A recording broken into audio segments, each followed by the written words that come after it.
Dear ladies and gentlemen, it's raining outside here in Bratislava, but I wish you a wonderful day, and I hope that will be a wonderful conference. First of all, I have to say that my name is Petrom Bielikom, and I'm working as an anchor in the TV news channel TA3 here in Bratislava, Slovakia. And I must say also that I'm feeling a little bit as a dinosaur here, because I was used to work on conferences with big crowd and big audience. This is very, very different, and it's a new experience for me.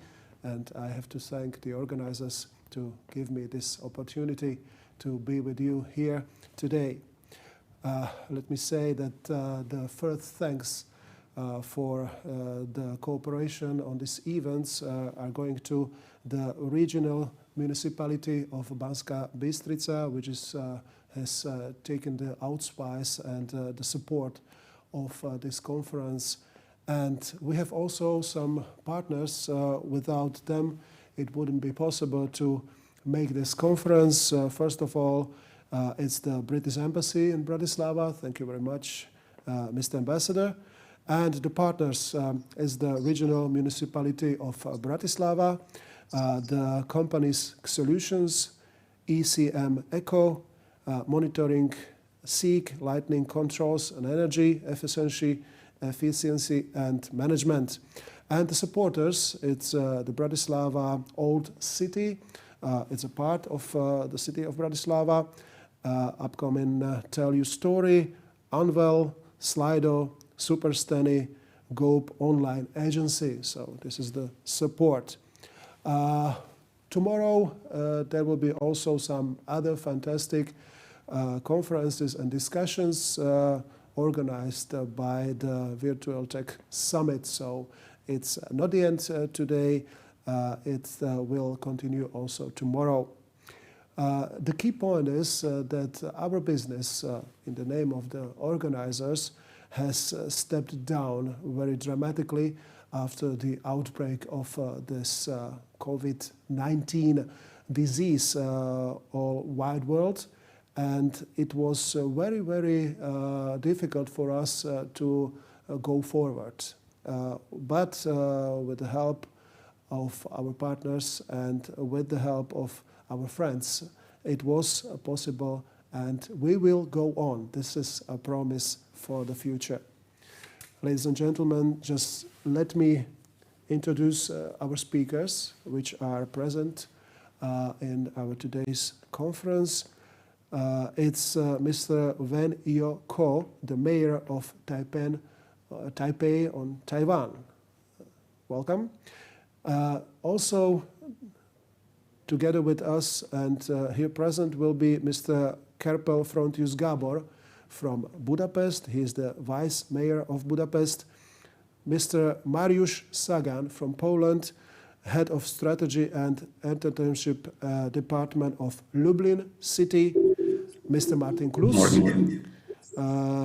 Mr. Martin Klus will also be present here in this panel, but he is not here now. He will be there at 10 o'clock. And last but not least, of course, the lady, Mrs. Miranda Sharp from the United Kingdom, member of Smart London Board. Welcome. It's very nice to have you here. We will start with a short presentation by Mr. Wen-Je Ko from Taipei. Welcome, Mr. Wen-Je Ko. We are looking forward for your presentation. Today, not only to human life, but also to our economy. In Taipei, hotels, restaurants, department stores, and the large events receive the most negative impact from the virus. For example, the occupancy rate of five-star hotel dropped by 90%, and the most of the large cultural events, sport activities, and exhibitions were either postponed or canceled in March of this year. However, since most of the citizens choose to stay at home during the virus crisis, some businesses such as food delivery services and online shopping are booming. After this, what preventive measures we took against COVID-19 are proved to be very effective. For example, strict internal control to prevent community infection. The most important part of the measure is putting the individual having close contact with the confirmed patient coming from countries having serious infection under home quarantine for 14 days. Up to now, about 28,000 people, about 1% of Taipei's total population, has been quarantined. The neighborhood managers have done advanced mobile home checking system. They are able to keep the quarantine at home. As a result, Taipei has no community infection. The measure is a cost-effective one. Advanced deployment, always to have a second line of defense to meet the greater challenge.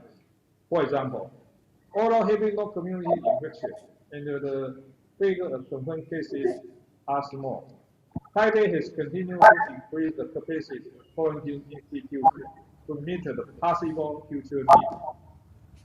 Conducting trials for possible mass community infection to prepare for big challenges. Economic revitalization. Starting March this year, we have provided relief for business, such as cutting the rent for commercial districts and underground stores by half for 6 months. Taipei City government has done its best to keep private enterprise from closing down, avoid excessive mobilization, to use resources reasonably to reduce the burden on our healthcare system. I believe that the war on COVID-19 is a marathon, not a sprint race. Experientially, to eradicate the highly contagious COVID-19, we need global collaboration. Because no matter how good Taipei is, and the countries around the world remain infected. I mean, there are a lot of infectious patients. There are a lot of patients. The people of Taipei still cannot go and are under constant threat of COVID-19. Taipei has quite a few innovative ideas deserve your attention. For example, quarantine hotels. Meet the urgent institution. Taipei City government, in cooperation with established quarantine hotels to provide accommodation for home quarantine individuals with suitable quarantine locations. 24 hotels have been identified and the number is increasing.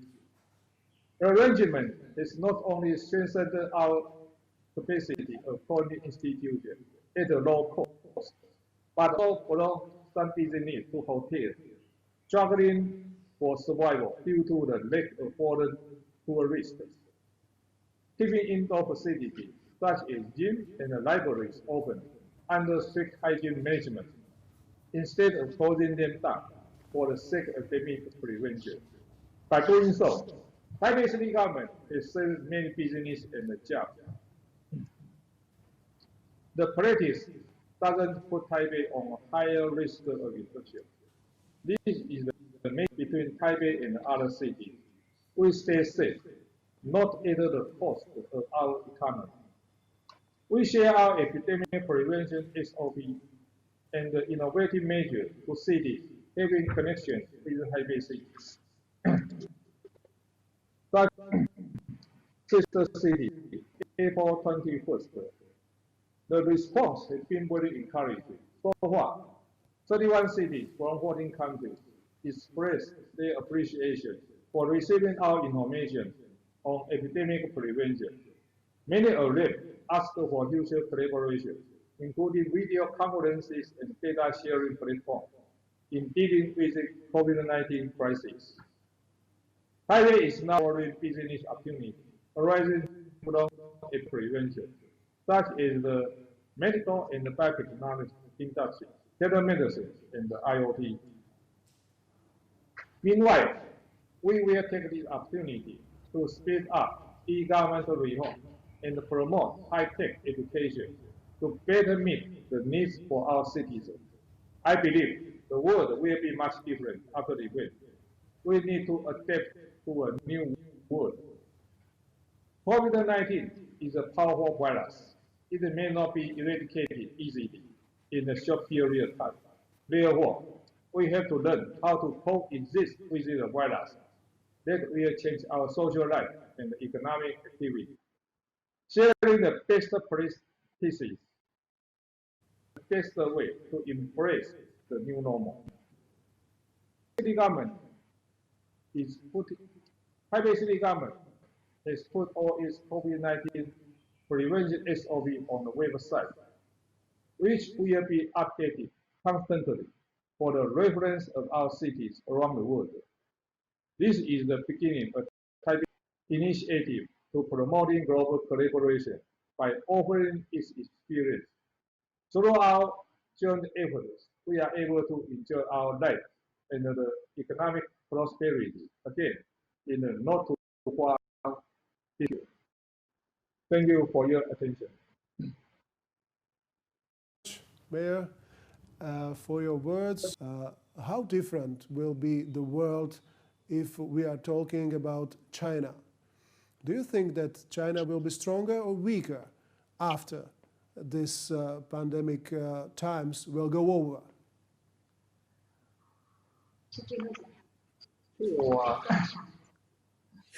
Sometimes how to say, I mean, this is a comparison. I mean, you are strong or weak. It depends on who is your opposite, okay? You know what I mean? For example, if I mean, you must know who will be damaged the more. If you are damaged the less, you are still stronger than counterpart. Okay, thank you very much. Let's go to the other speakers and other guests. I can see that Mr. Martin Klus is still not there. Well, so we are waiting for him. Mrs. Sharp, how do you see the possible smart technologies helping us to overcome these pandemic times?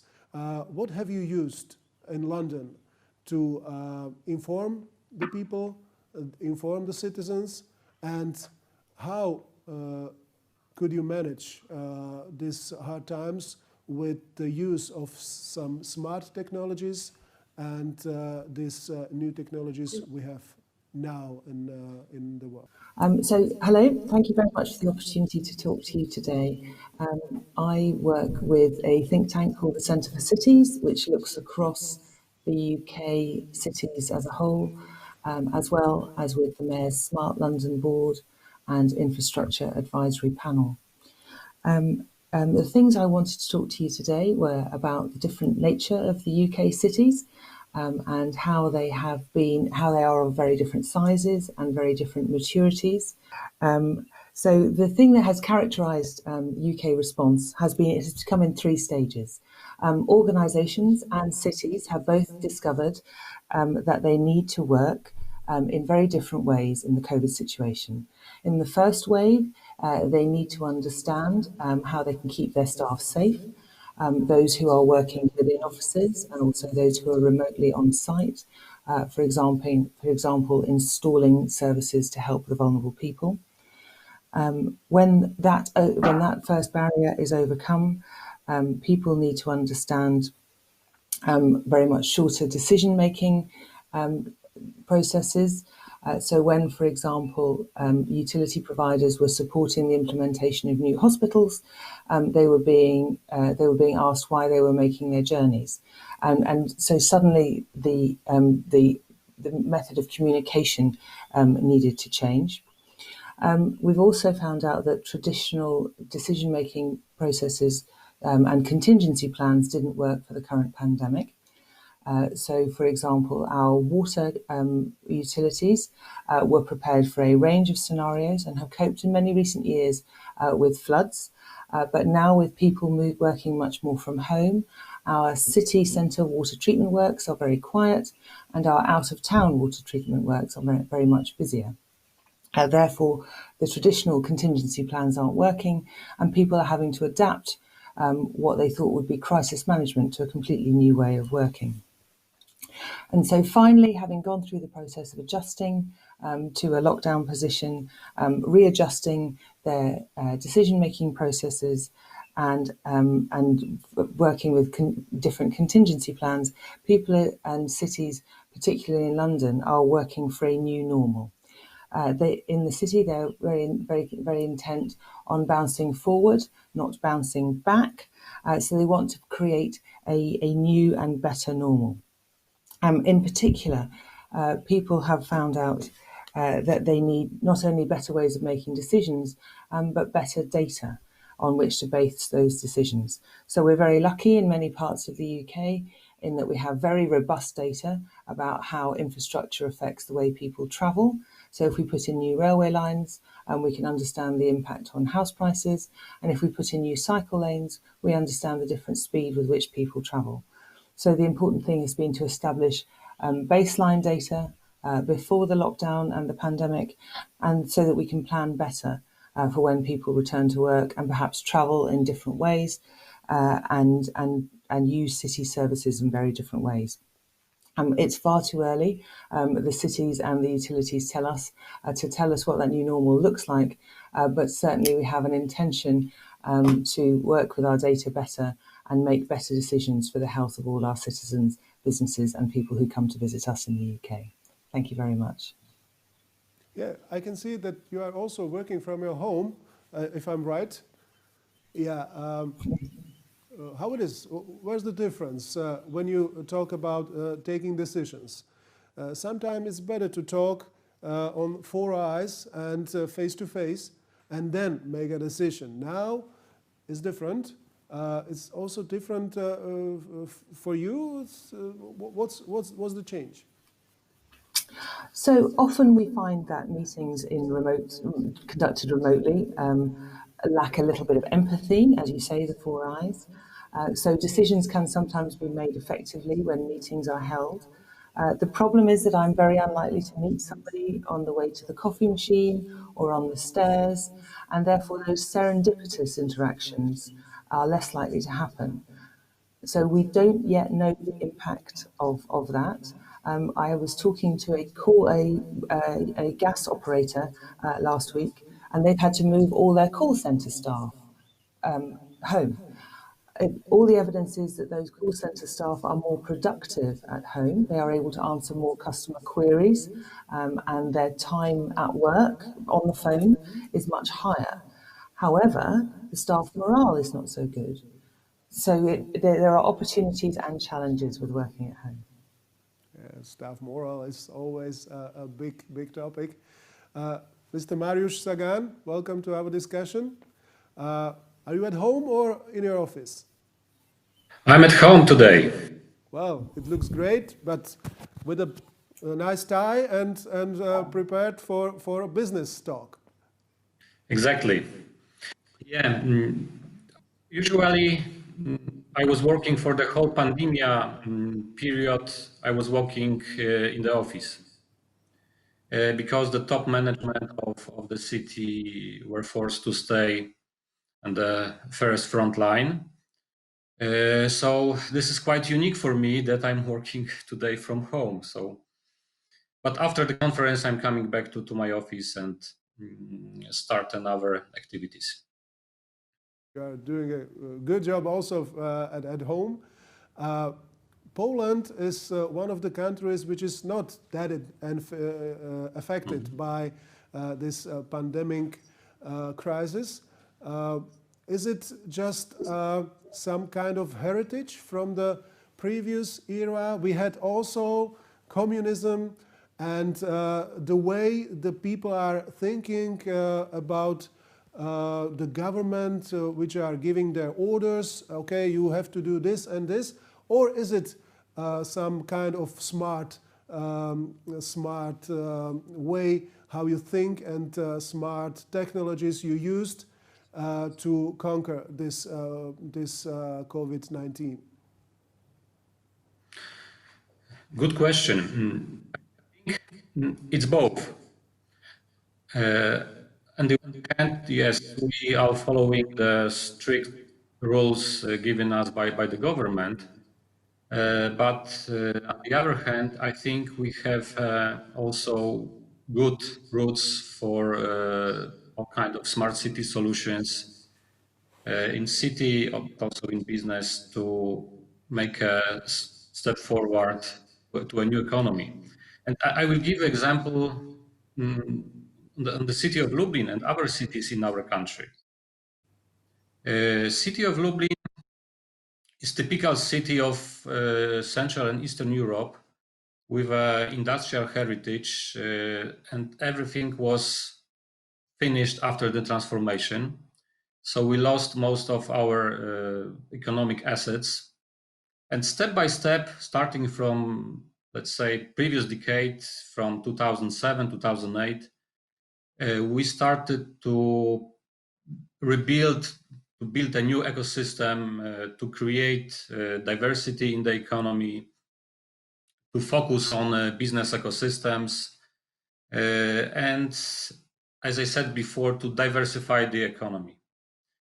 Also, at the same time, we were trying to implement some smart city solutions, and also we are working as a city with the stakeholders, trying to build strong links between universities, business, NGOs, city government, etc., etc. In other words, we were building the grassroots for the high-tech development for the future. And suddenly, when the coronavirus crisis came, we paradoxally were quite ready for such pandemia, because first of all, we had very good smart city tools that helped us to go through the pandemia. I'm talking about the e-government solutions. I'm talking about the public transport solutions, and many others. Secondly, we could observe the explosion of different initiatives in our society among our citizens. So we were trying to calculate them, to count them recently, and there were more than 50 different bottom-up initiatives helping hospitals, helping old people, helping physicians, doctors, etc. So that was another aspect that for the last 10 years, we were getting ready for such mobilization. And suddenly we could saw the explosion of that initiatives in the city. And the third thing, which is, in my opinion, very important, that is the diversification of local economy. Before the crisis, we focused on 10 priority sectors. And I remember 10 years ago, the discussion in the city, people were saying, why will you not choose 1-2 main sectors like automotive, like aviation, like this, and focus only on the sectors and increase the economic value of clusters and activities in one ecosystem or 2 ecosystems. Today we see that our strategy was quite proper, and we are standing on many legs, or we have a strong, diverse foundations.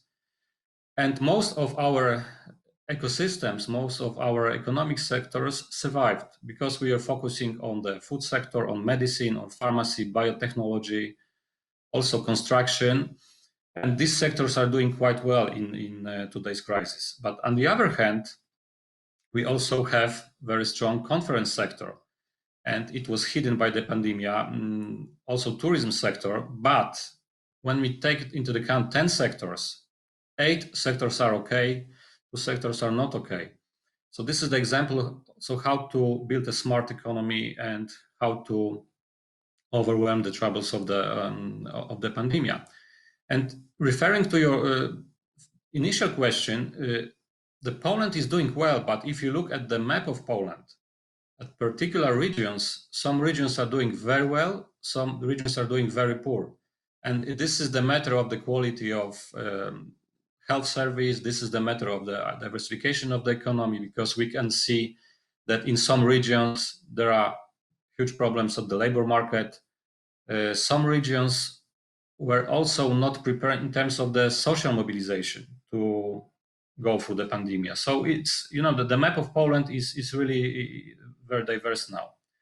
But yes, the whole country is doing not bad or rather good. Hopefully, a second wave of this pandemic will not come in September or in October. Thank you very much.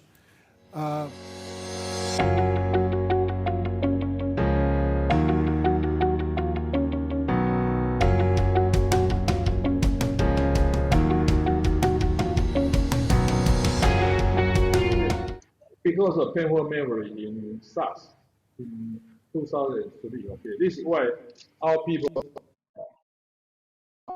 put on the government.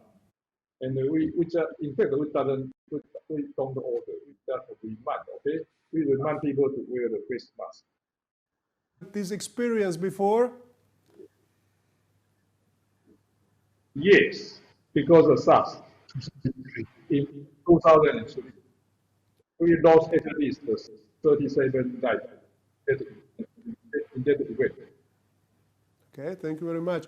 Mrs. Sharp, this experience from Asia is something new for us. And with the heritage, UK is full of freedom, and this is what you like, yeah? Freedom of speech.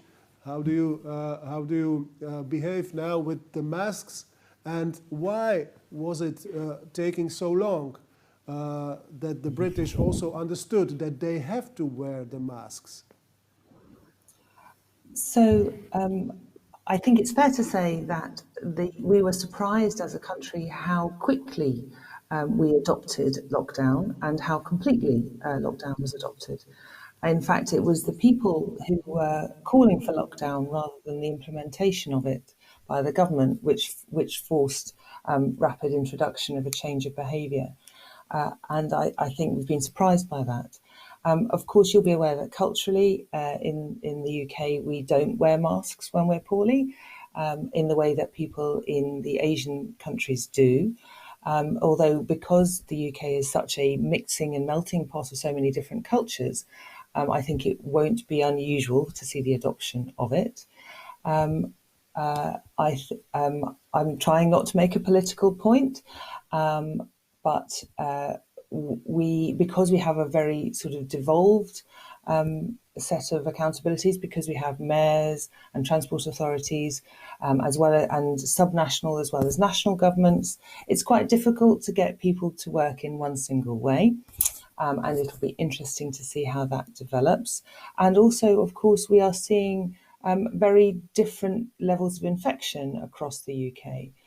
So, for example, there are some islands of Scotland which have never had any cases of COVID-19, and there are no ways of reaching people who have had access to COVID-19, and therefore we may see a very different lifting of the economy in those areas compared to city centres. And strangely, even in London, the rate of infection is very low compared to other places. We've seen a difference in the adoption of lockdown measures.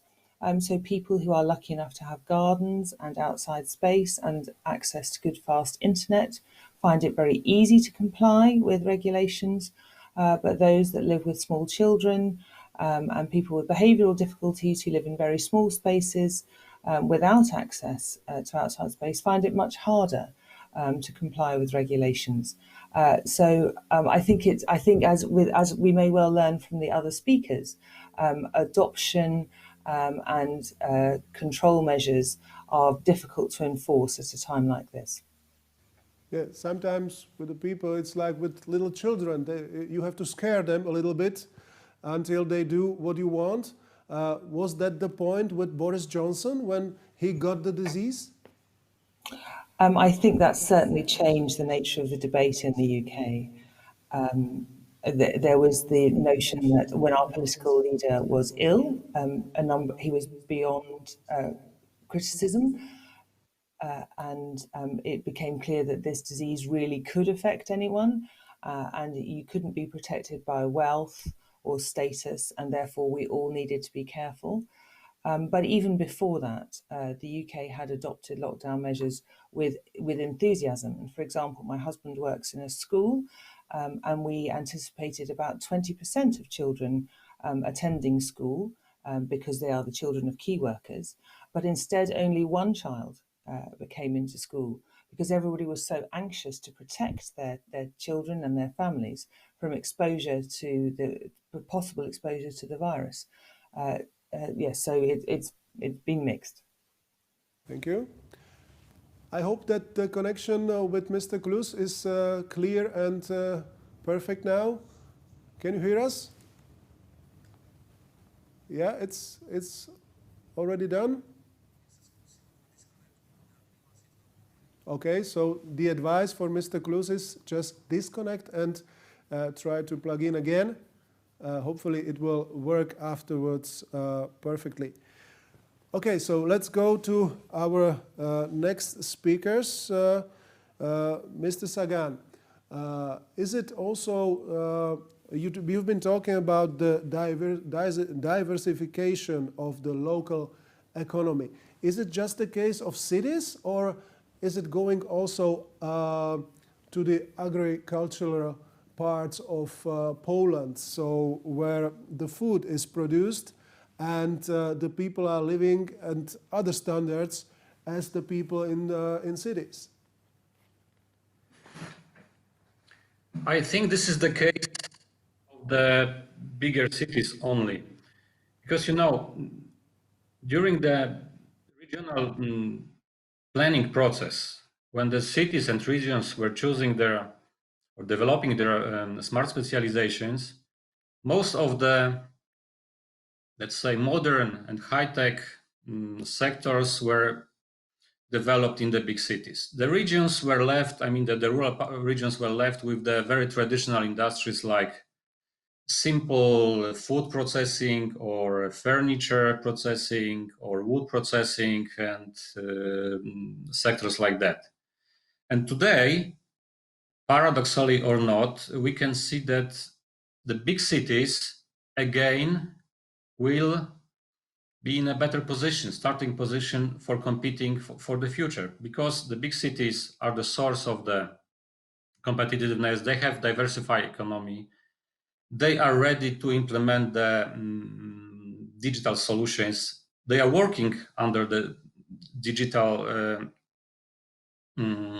standards now. And the rural area, they were a little bit left and remote in the process of modernization of economy. And today they are with their specializations which are not very modern. Even if they focus on the food industry, which is a, let's say, good sector today during the pandemic, because it's not shrinking at this time, it doesn't mean that they will jump into the modern and more innovative economy in the future. Problems that appeared in Poland with the furniture industry shows that that was not a good strategy to focus only on one not innovative sector in many regions. Because today the furniture industry, which is exporting 80-85% of the production, is practically closed. So maybe that will sound a little bit controversially, but I would like to say that will be a growing gap again, probably between the metropolis, big cities, and rural areas and smaller cities. Also because the smaller cities and the rural areas were not ready for the digitalization. So who will be better on, the cities or the rural regions? Because I'm a fan of science fiction. I hope that you know Isaac Asimov. I'm sure that Mrs. Sharp will know that his novels. And in his universe, there was a big administrative planet where the collapse began because it was not producing anything. Don't you have the fears that it could also happen to our big cities, which are not producing any products, and they are not producing food, which will be decisive in every era, and people have to eat something. Don't you think that it could happen also to the bigger cities, that they will just die because the people will go out back to the regions just to get normal conditions, normal food, normal life, fresh air? Personally, I don't think so. When you look at the geography of food industry in Poland, but probably also in Europe, most of the production output is located around the big cities. It's not in, let's say, Warsaw or Bratislava or Budapest, but in the cities in the proximity of 50, 70 kilometers. The same in Lublin. Our region is typically a food production region, but 70-75% of the production is located in Lublin or in the Lublin suburbs. So this is my answer to the first question. I can partly agree with your statement about that people will be looking for a more quiet, more relaxing life, closer to the nature, with the nicer houses with the gardens. And this is possible only in the rural area. And yes, in our prediction, because we also are doing some predictions for the future, also to prepare our new strategy until 2030, we see this negative trend that some of people would like to avoid the crowd, would like to avoid the meeting with other people with close proximity because of this coronavirus experience. And maybe they will like to come back to buy houses near the city. But anyway, they need to work somewhere. They need to work in the industry, in services, in administration. So probably they will be delivering commuting and to the cities, and that will increase again the problems with the traffics. So what do we predict is that the process of revitalization of the cities, big cities, will stop for a while. Some people that were coming back to the city centers and buying apartments, living as let's say, global city citizens, maybe they will decide to change the behavior and maybe invest in a small house near the city, not in the city center. And that will create another problems for the cities.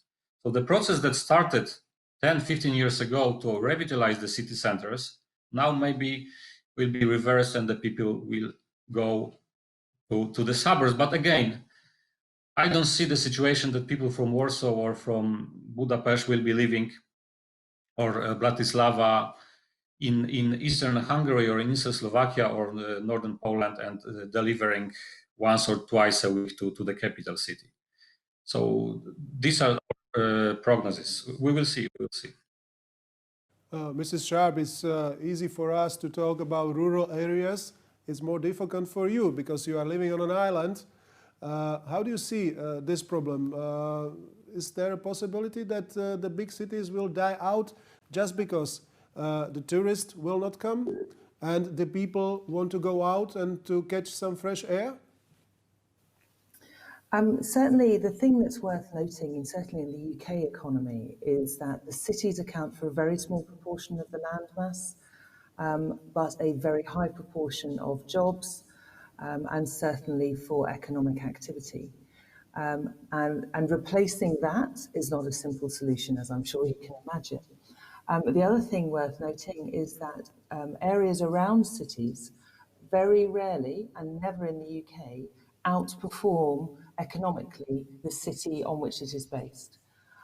So cities tend to have a big economic shadow that they cast, and the rural or the semi-rural area around it is deeply affected by the economic performance of that city.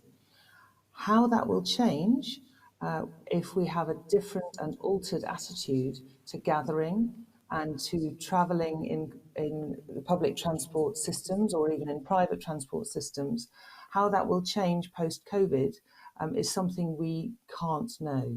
I hear some research in the UK this morning that says 40% of UK drivers anticipate travelling less in the post-COVID world because they like the clean air that we are currently experiencing. How that change in behaviour will affect economic performance is something we can't know, because as we discussed earlier, sometimes people are very economically productive from their own home. But that need is not evenly distributed. So people like me are quite happy working at home, but I have colleagues who are at the start of their careers who are living in very small flats with a bunch of people of the same age, and they simply can't get away from each other. They're spending all their time in their bedroom because that's the only private space they have. So I think we can say we can expect a change. But the need for people to gather is inarguable. A lot of research says that people who work in cities use public transport much more, produce many more patents, and produce a lot more economic activity. So there will be a pull for that to continue, but there will be a pull in the opposite direction for people wanting to preserve their clean air and work in the green space aided by technology. So perhaps the thing that we will see is a greater reliance on faster internet connections and better and bigger home offices. So how do you see the problem with the cities? Today we had 1.5 million tourists last year in Bratislava. Now the expectations are less than 10% of this number. Do you think that the cities will die out and the rural regions will revive? Well, first of all, thank you very much to invite me to this discussion, and I'm happy to see all of you. And well, this is a tough question, Peter, because nobody knows what will happen in the next days.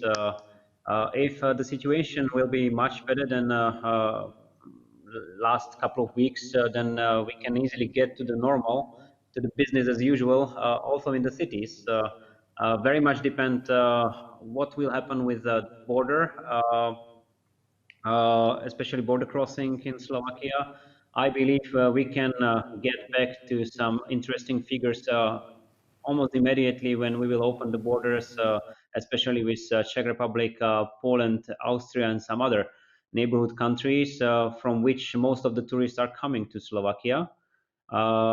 So this could help a lot to us. And the other issue is that what this crisis will make, if it comes to the way of thinking of the people.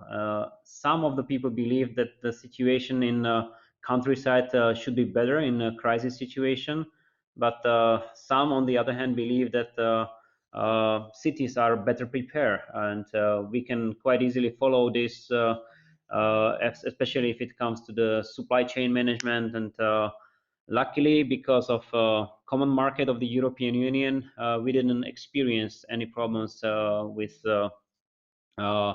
for instance, food stuff in our supermarkets, or after a couple of days at the very beginning of the crisis, also supply chain management if it comes to medical equipment, for instance, were much better. So so far so good. We proved that we can manage in the crisis situation, both in countryside and also in the cities. And I'm very optimistic, especially when epidemiologists start to thought about kind of second wave, that we are much better prepared now for the second wave, if any, than we were in the March time. So let's think about the positive sides of what happened, and I believe we can find some of them. Well, let's talk about the smart solutions. Now, smart quarantine is a big topic in Slovakia. Do you think it could replace totally, or in the full scale, the state quarantine, which was used the days before? Before I get to your question, maybe I can tell you a very good example of how this Corona crisis changed our life. I'm very happy to speak, for instance, to the mayor of Taipei and to you, Peter, as well, today morning. Normally, this will not be most probably at the program today, and that's why I believe this new technologies completely change our life. And I can easily tell you that this happening at the European Union level. We are discussing even more than before, because it's much easier now to speak to my colleagues all around Europe. We will just manage time for a video conference, and we are visiting very regularly. I'm more or less sure that this will not persist forever. I mean, most probably we'll come back to the, as I said, business as usual.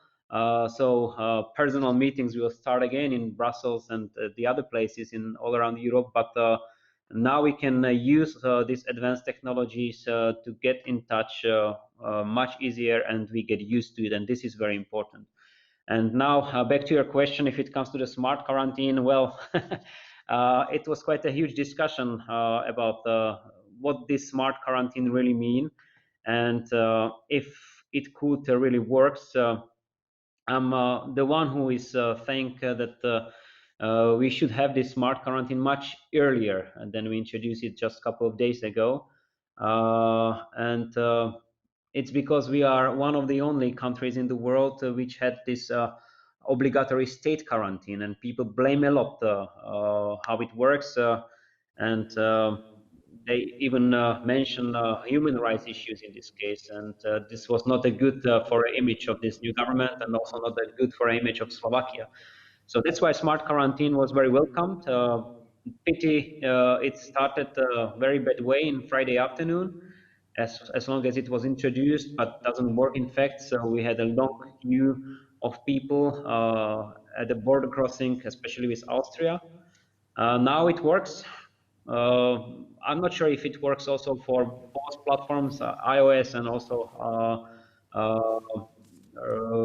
these regular phones like Samsung and stuff like this. But as far as I know, this week will be the last, if it comes to the full processing of this smart quarantine, and I hope this will help a lot for some people to decide to come back to Slovakia, as long as we have 300,000 and more citizens working abroad. So finally, this smart quarantine is one of the reasons and one of the tools also to unify families and to bring these people back home, at least for a while. And do you think it could completely replace the state quarantine, so the people doesn't have to go into different hotels and I don't know, somewhere that they can spend their lives in a quarantine but at home? I don't believe it will be complete change as long as there are some people who are voluntarily asking to go to the state quarantine, as long as they are afraid they will bring this COVID-19 back home to their relatives. So there are some people who really wish to go to this state quarantine, and we are also using this state quarantine for those who are called repatriants. So we are still having a couple of people coming from Sweden yesterday and from United Kingdom today, and these people are going directly to the state quarantine, and for them this smart quarantine is not accessible yet, but I believe it will take maybe days only, and 95% of the people will start to use only smart quarantine. And the question is now if the smart quarantine will last for 14 days as we get used to the state quarantine, or it will be only 10 days. This decision should be made today or no later than next days this week.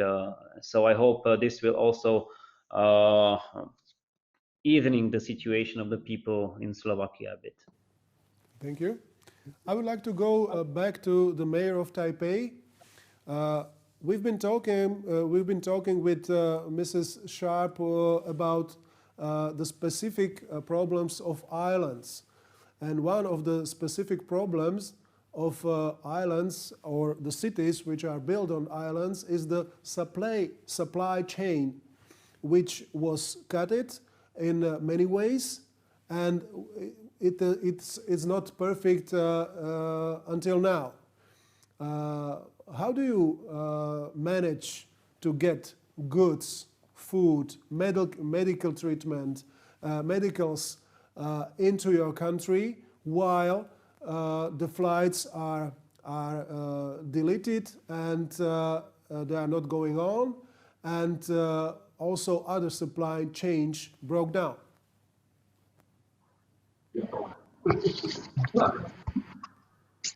Supply chain is interrupted, of course, but I mean, people need quarantine, but the goods doesn't need quarantine. We still import, output, export, no problem. So people in Taiwan still can live a normal life. I mean, we try to tell people, okay, to live your life is no more as possible with your mask. So we didn't close the school, and we try to keep private business open, and we start strict management, but we don't adopt lockdown measure. We try to keep everything keep going. This is our policy. So we don't close schools, we don't close libraries, we don't close public spaces. We try to keep everything going. Mm-hmm. And do you think that the people will be forced to find another solutions also to produce, for example, foods? We saw that in New York there is a big startup called the Square Roots, where fruits and vegetables are produced on a hydroponic level, in a hydroponic way, in some boat containers. So inside, which will be probably very useful also for the next days, where we are not just talking about the pandemic times and COVID-19, but also about the dry, which is coming. So less and less water is coming on from the sky into our land. Do you see also some solutions and in that way in your country? I don't know what is happening in other countries. However, in Taiwan, maybe I can say so. Because we try to keep the confirmed cases under very a small number. Okay. So in fact, every confirmed case in Taiwan are treated in hospital. I mean, if case number is small, okay, you can try to keep everything going normal. So maybe for example, what you have talked. And anyway, I don't believe we need to cultivate foods at home. Okay, I believe it's unnecessary. At least in Taiwan, it's unnecessary because now we live a normal life. Okay, people still go out, except maybe they need to wear a face mask. Otherwise, it's a normal life. Mm-hmm. So you think that so you think in sometimes, maybe in some months, the business will go as usual without any borders and without any problems caused by the pandemic. So there will be no change also in that way of industry? Well, of course, some business will be influenced. Of course, we need to live under the so-called new normal condition. But I mean, it will change, but we don't need to change much to meet the new normal. Thank you. Mr. Sagan, Poland is a pretty much agricultural land. Do you see also some development of smart technologies and at this platform? So people are trying to find other ways to produce food also in the cities. I mentioned the startup in New York called the Square Roots, where vegetables and fruits are produced inside under the light with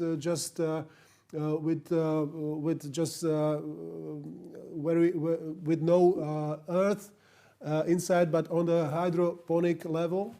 Do you see also some development that way? Yes, we see, but only in a very limited cases, mostly in Warsaw. I can enumerate maybe 4 or 5 examples of that in our capital city. So, if you have an opportunity to have fresh vegetables, fruits that are produced 15 kilometers or 20 kilometers from the big cities, from big metropolis, and it's relatively cheap and affordable, the choice is one. You are choosing the traditional products supplied by the local farmers. And this is also the tradition in Poland, that not only in Poland, also I think in many European countries, especially in Central and Eastern Europe, that there are special food markets that people are going to buy a fresh stuff every Sunday or every Saturday or Friday. It depends on the city. It depends on the day. And this is the kind of rhythm of the week, that every week they're going to buy such fresh salad or a cucumber and do something for the family. And this is what you said about this growing fruits in the cities. This is not in line with our habits to have fresh products from the surrounding, let's say, units and districts, or to have this tradition to visit food market every week or twice a week. No, in Poland it's not developing practically at all. Well, but the crisis is coming when not just one problem appears, when many problems are appearing. And now we have COVID and we have the dry, which is pretty strong. Less and less water is coming into the ground and is keeping into the ground, staying into the ground. Don't you see that as a problem? This is the problem, and for sure you probably know that perfectly, that Poland is one of the most driest countries in Europe. So our water reservoir is very limited. But the case is that the Poland was not prepared in terms of all kind of investments in hydrogen sector, and for the last 20-25 years, the investments in retention and keeping water were so low or dramatically low, and now we see the results of that. This is not a problem of the last 2 or 3 years. This is the problem of the lack of the strategy, how to supply Poland and how to retain water for our generation and for the future generations. And again, probably, yes, we can imagine the situation that some people will try to have their own fruits in the cities, in the bigger metropolis. But again, when you look at the level of pollutions in Polish cities, this is very high. When you look at the map of the pollutions in Europe, you can see the red points on the Polish map. This is mostly the cities from Silesia, from the south. This is Krakow, but also Warsaw. And the question is, who would like to eat the fresh vegetables from extremely polluted cities? Yeah, exactly. When we talk about the supply chain, Mrs. Sharp, how do you see it in Britain as we go to the foods, and if we go to the supply of vegetables and fruits? Some people say that Britain, it's always raining and you have enough water, maybe more water than you would like to have. Do you see that as a problem in the future for the cities, particularly, and for Great Britain? Well, so self-sufficiency on a number of levels is something that's bubbling to the top of the news agenda. We saw it first in terms of personal protective equipment, where the UK is a long way from being self-sufficient in keeping its medical workers safe. Then we have the problem of medicine self-sufficiency. Can we as a nation produce enough medicines to keep our people healthy? And I think, again, the answer is no.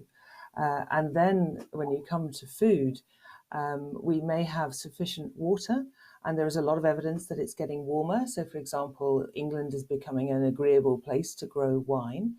But we don't often have enough sunshine. And because supply chains have become so efficient and so interwoven, we as a population have become very used to eating food which isn't native to where we live now, and at times when it isn't normally grown. So in the UK, it's possible to buy strawberries all the way through the year. Whereas previously, when my parents were young children, you could only have strawberries in the summer. And so I think we will need to see a change in behaviour for us all to become more self-sufficient and safer and resilient in our societies.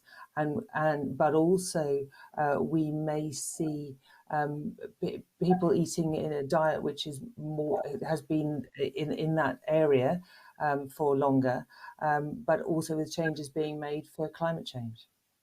Well, don't let us go to the politics, but can be Brexit also a part of the problem with the supply chains? That won't make it any easier, I don't think. But yes, I think I say enough. So it won't be easier with Brexit. Yeah, that's also a good answer. Okay, we had different experiences when it comes to nations in Slovakia, Czechoslovakia, and Poland, Hungary, and also in some part of when we talk about Taiwan, where Taiwan was a province which refused to have communism. There is a lot of differences, but what we have in common is culture and literature.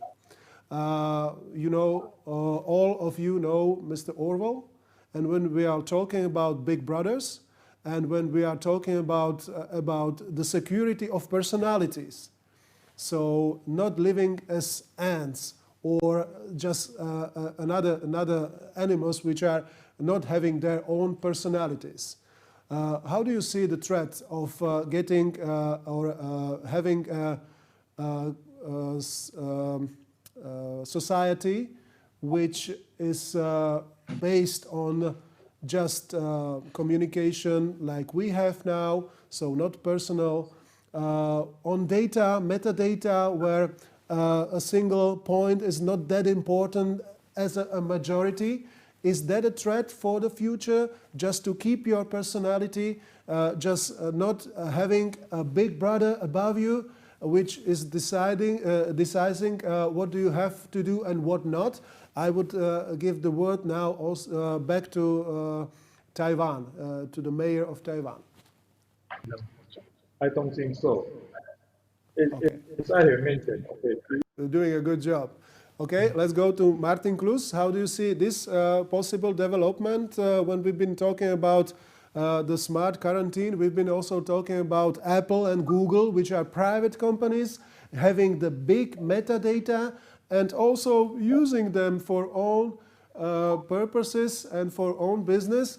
How do you see the threat of getting a society of a big brother? I'm a little bit more optimistic. As long as we can follow these technical problems, Big Brother has quite a tough life now with us. And as long as it doesn't work, the technology doesn't work that way as some conspiracy theories believe. Some chipping and stuff like this. I hope that our individual and private life is still very secure. And whatever is happening now is that we are following that we can use technologies in a very bright way. And as I already mentioned, in European Union, this is in our life quite a lot already. And not only, as we can see also here, it's a global issue. And let's use technologies in advance for us. And I'm sure that if any big brother is now following us, he will not get anything else if he will speak to us personally. So, I'm, as I said, very optimistic in this case, and as long as the smart quarantine is now about to work in Slovakia, and people are very much afraid. After this experience, they will see that it's nothing to be afraid, and the only reason why we are using this technology to follow where the people are is because we want to save their lives and the lives of their relatives, nothing else. Okay, Mr. Sagan, where is the point when we can separate the technologies which are helping us and which are doing us to be slaves? Actually, I was thinking about that because I'm responsible for the smart city solutions in the city of Lublin in the strategic context. So we are trying to decide which solutions should we implement in the city and which solutions are not necessary or dangerous for the citizens. And answering your questions directly, I think that Big Brother is among us, and the Big Brother is also above us. So we are constantly under the pressure of the investigation and searching for our data, also personal data. And we agree with that. We endeavor to make the city and the institutions more high-tech oriented. So it's not the situation that we are in opposition to this trend. We are also accelerating this trend to have more control over us. And you know, this border is moving every year. And in my opinion, every year we are more controlled by the high-tech, by the artificial intelligence. And this is, from my perspective, natural process because we want that. We want that and we accept that. And it's hard to say where is the border because the border is changing every year. So when you look at the Chinese solutions, let's say in Beijing, you are punished immediately when you exceed the speed. Yes, you have the cameras and thousands of cars can be controlled in the 1 second. So this is the solution for Chinese cities. And I think would be hard to say this is bad or good. Maybe from looking at the Chinese context, at the Beijing context, the huge city with a population of 20 million people, this is the only way to control the traffic and not to make more traffic jams or car deaths because of accidents. In Poland, probably that would be difficult to implement, but we implement another solutions in the smart city. Let's say we are opening data for the citizens, and actually everybody can know everybody about everybody, anyone. So from my perspective, this is a dynamic process, and we want this. We want this. We need the technology to enable our life, to enable the city life, and we agree with that. Okay, so it's just something you cannot avoid, and you have to use that in the cities. I can see Mrs. Sharp is also want to have some comments. Let's finish with Mr. Sagan. I think we cannot stop this process. And the cities and the regions and the countries that will stop this run for high tech and for smart city solutions will lose the fight for the better future. Because you know the smart city solutions, the high tech solutions, the things related to the open data are developing not only the society and the cities, but they are also developing the business. And the business is making a business on that high-tech solutions, and they are doing that. They're creating a new business models. That creating the innovative tasks. They're creating innovative sectors. If we stop, let's say in Poland, Slovakia, or Czech Republic, immediately will be ahead of us in the process. So this is a global competition. We cannot stop. And where is the end and how the world will look like? It's really hard to say, but we need that and we accept that. This is what I would like to say. It was a good point you mentioned that in your city, every data is public, so everybody have access to it, which is different to China, where just probably the Communist Party have the total access to this data. Mrs. Sharp, how do you see that? I think this is a very interesting debate and one we struggle with a lot in the UK. You may have heard stories that we had an app developed by the government who turned down the assistance of Google and Apple. Unsurprisingly, the app developed by the UK government is less technology ready and has many more privacy concerns with it than Google and Apple. And I think this reflects a lot of the problem we have with data as a society. It is a very precious resource, but the technology is changing very quickly, more quickly than we as a society can learn to deal with it. So people give away an enormous amount of their data, which is turned into value by a large number of companies. And that is good because that provides us with access to searchable web content, but it also might have bad effects on us as we can no longer get life insurance or we're judged as a risk for whatever reason. Although I would like to share many of the panelists' optimism on how data can be used to keep people safe, people who will have access to my data will not always be as benign and as helpful as the government. It is possible that when the data exists and is not properly protected, and when I haven't entered into it in a knowing way, it can be used by bad actors against either me personally or me as a member of my society. And I think we need to have a much more mature debate about the value of data.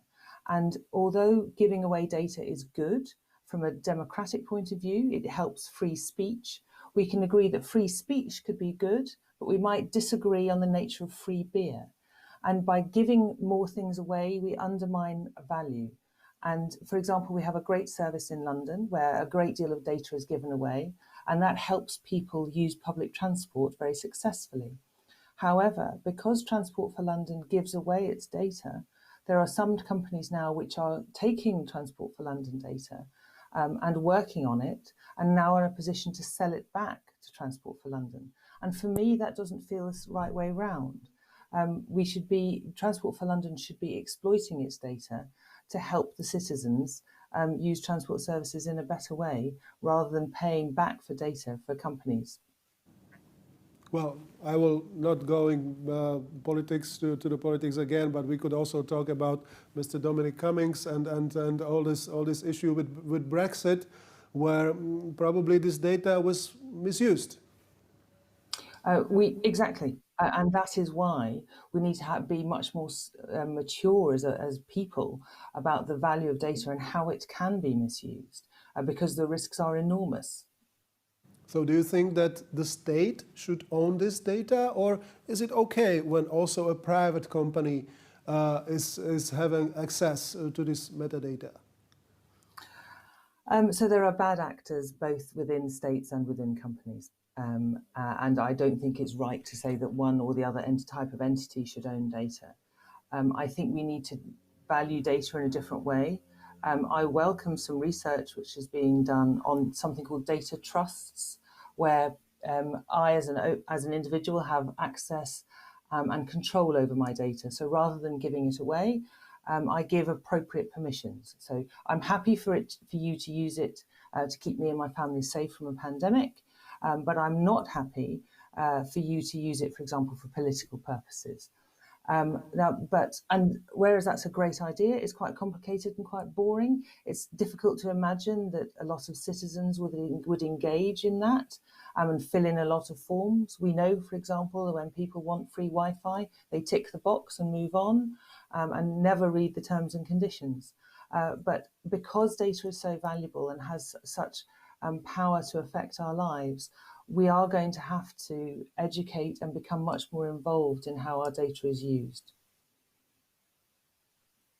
Sagan mentioned that all this data in his city are accessible for everybody.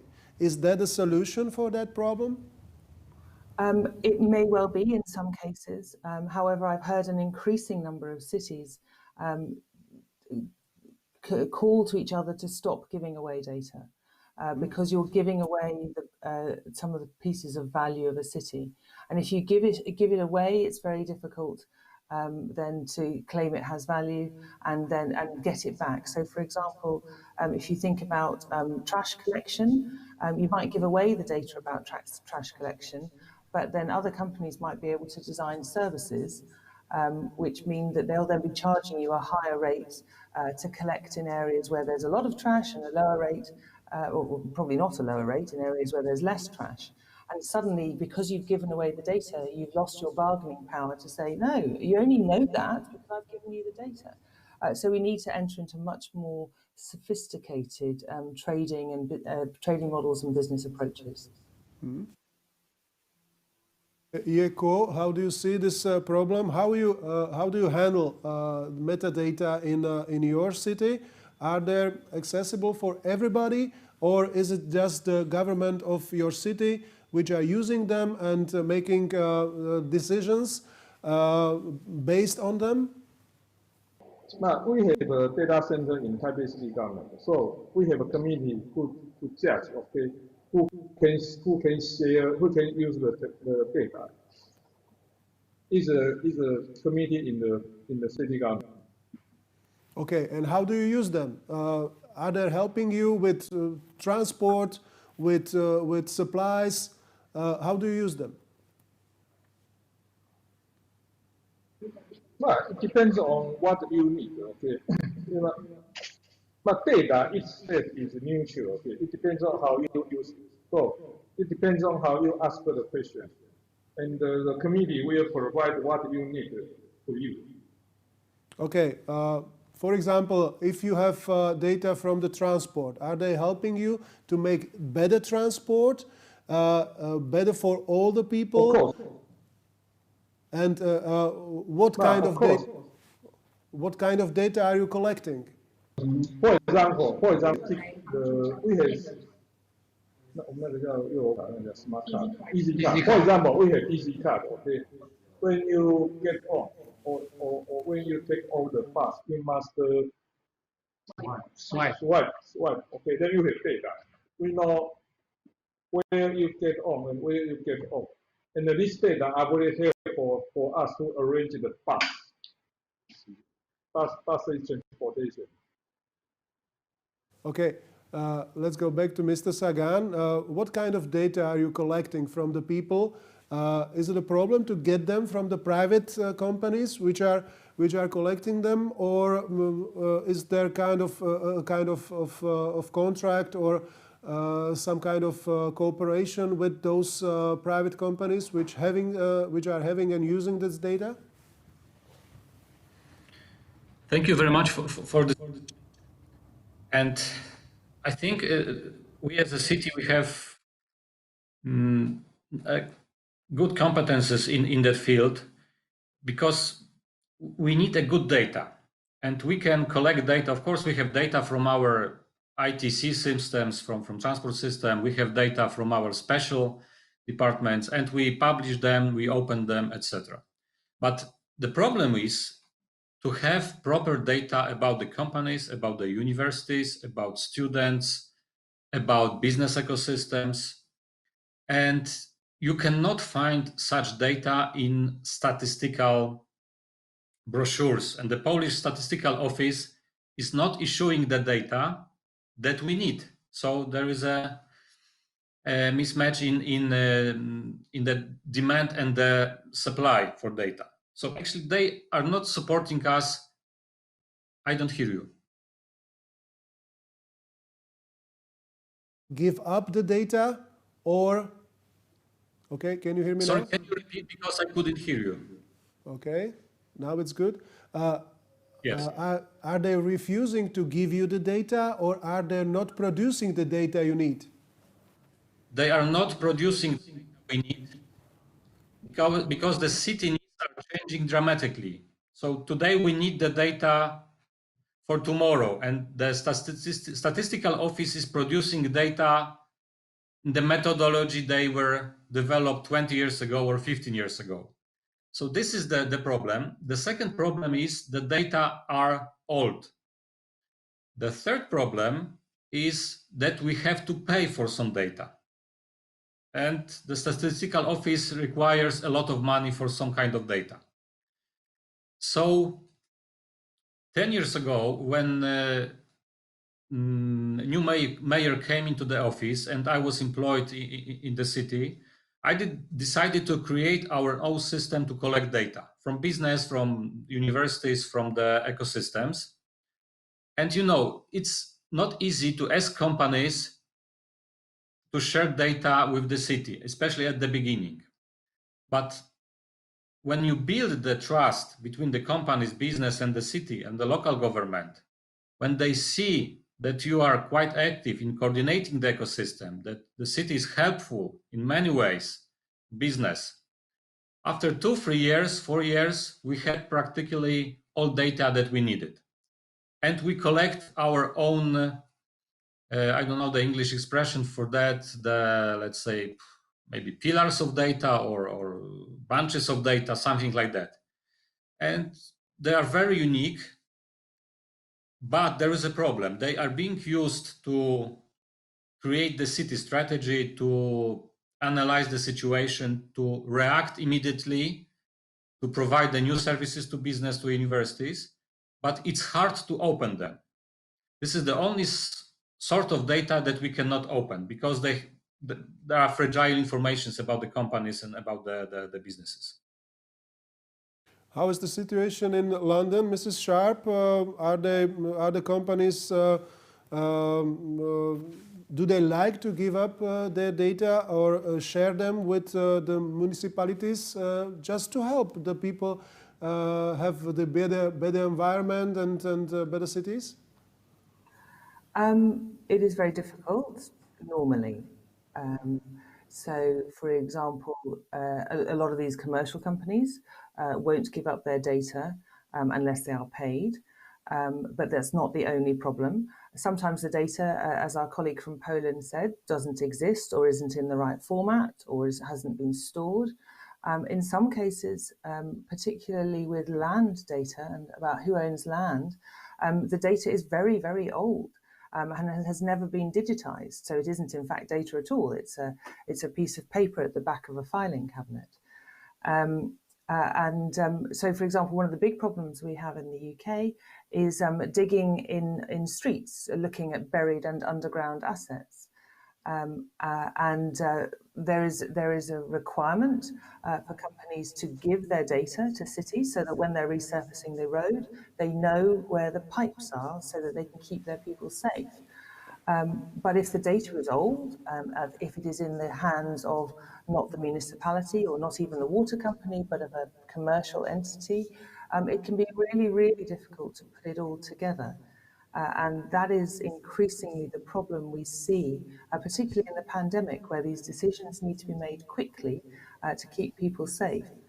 We are finding our data in all sorts of different places, in different systems with different security protocols. And even if we had all the money in the world, we couldn't get the data together in an efficient way. Okay, and where do you see the solution for that problem? Is there some kind of law possible which the government should decide, or how would you push the companies to give up their data not just for free because they have to be paid, but in a way that you would be able to use them online directly and now and in the present time? So it will require investment, and it will also probably require some form of statutory intervention to make people do this kind of thing. And it's important that we take a targeted approach so we know where the benefits are and where the costs are in achieving those benefits. So I'm very lucky to be working on something called the National Digital Twin Programme, where we are creating twins of assets which can be put together quickly and easily for the best results. So we're working with the energy and the built environment sector and with highways and with railways to put data together as efficiently as we can. And that requires investment and collaboration between different companies, regulators and government. Thank you. I would like to go back to the mayor of Taipei. Let's look at that problem from the view of a citizen. In your city, if a citizen is now forced to stay at home because he's got some kind of home office, or he is not able to go to his company, to his bureau, how do you communicate with the citizens on a base of the city and a citizen? What kind of information can a citizen get from the city, sitting at home and just use his computer or smartphone? Yes, at this moment we can provide the information you need, even you are at home. Yes, the answer is yes. Could you give us an example? Maybe I have a small child and I have to get the child into the school. Can I make the application from my home, or do I have use the paper and go to the office and put it there? Oh no. You can do everything. Taxi pay. Or of course you can apply the school for your children, no problem. Okay. What about the other cities? What kind of support are giving you to the citizens? Maybe in Poland, maybe in Great Britain, is this a communication online now, or do we have? Do the citizens have to wait for the answers when they apply or ask something from their home, just using their computers? How do you communicate in Lublin? Most of the application is online, of course. It's via different platforms like e-platform, e-gov platform. And this platform were ready a couple of years ago, 2 or 3 years ago, and we are using them for the last few years. But this is not the problem. The problem is that there are still a lot of people, citizens of the city, especially older ones, the age of 60 plus or 60 plus, they are digitally excluded and they cannot use these new solutions to communicate with the city.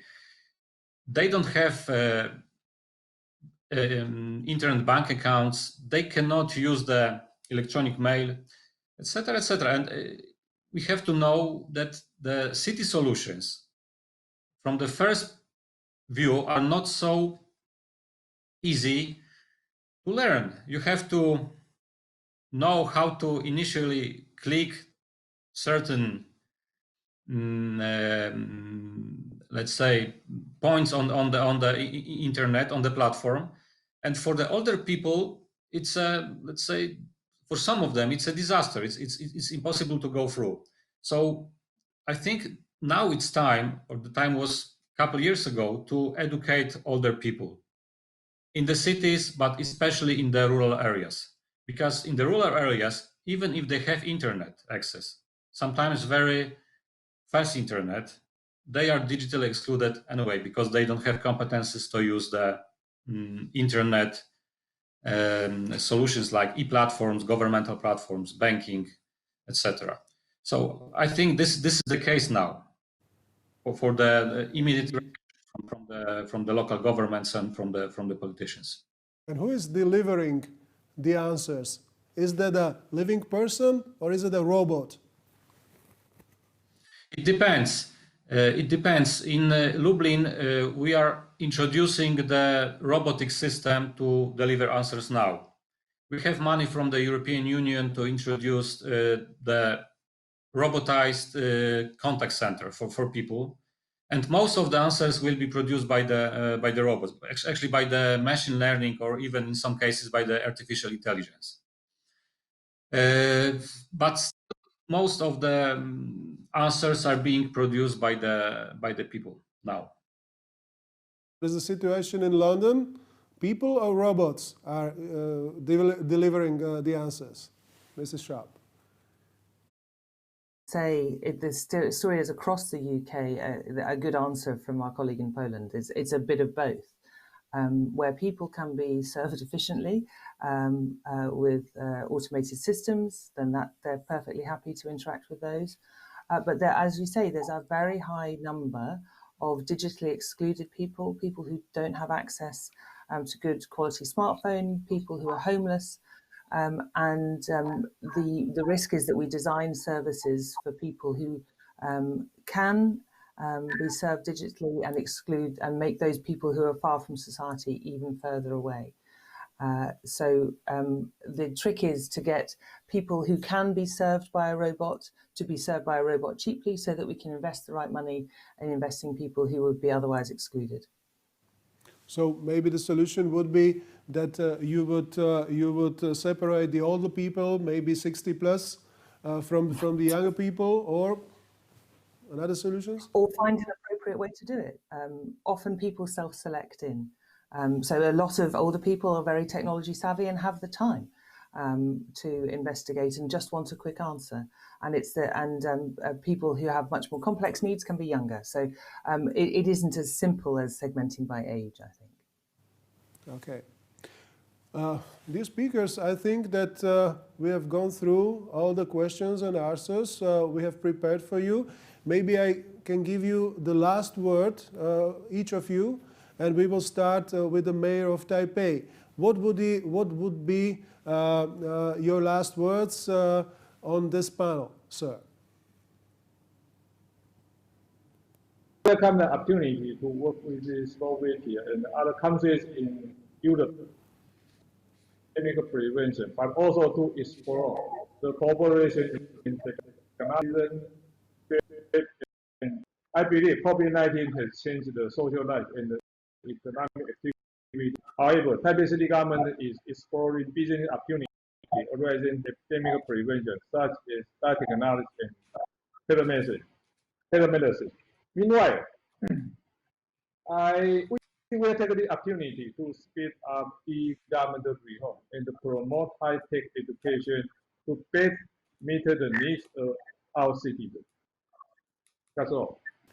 Mrs. Sharp, your last words on this panel?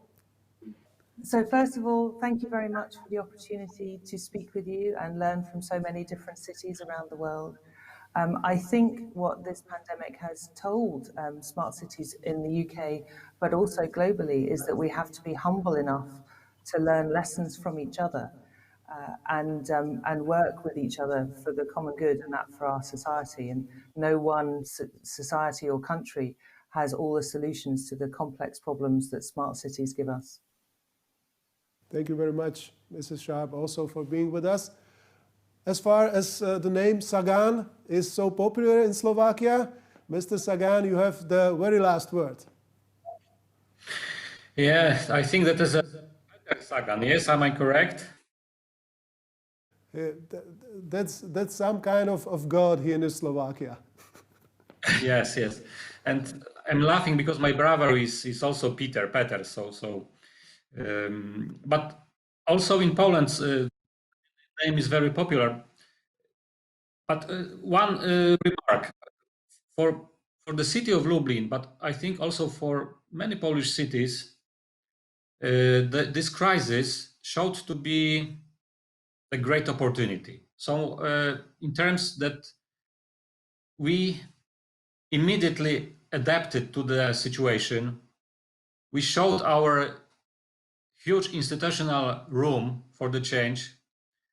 We were flexible, and I strongly believe that this crisis is a starting point for the changing of the city in terms of the digitalization of the high-tech ecosystems, etc., etc. So for us, I see it as a chance And we were, as I was talking at the beginning of my speech, to achieve some solutions in the city, we were working for 5, 7, 10 years. And suddenly it showed that within 2-3 months, we can have the same. So, or we were forced to have the same. So this is, I think this is a optimistic side of this crisis. And of course, we cannot compare it to I mean, Poland or Slovakia or Hungary, to the countries hit by the coronavirus like UK or US or Brazil or Russia. But well, I think hopefully we will win on this crisis. Wouldn't be so serious. I can ask you now to sing a song, Under Pressure. Well, under pressure, a lot of good things are appearing and a lot of things are happening. Thank you very much indeed, and I hope that we will meet in another discussion here on Virtual.techsummit. Thank you very much. Thank you. Okay, thank you. Okay, bye. 我这些问题用微 I hope that you had the opportunity to follow this discussion also on YouTube or other podcasts we have prepared for you. I hope you will also join our other discussions tomorrow or today. We have wonderful speakers also on the other panels. Thank you very much in the name of the organizers, and I will look forward to see you again, meet you again, and another discussion. Thank you very much.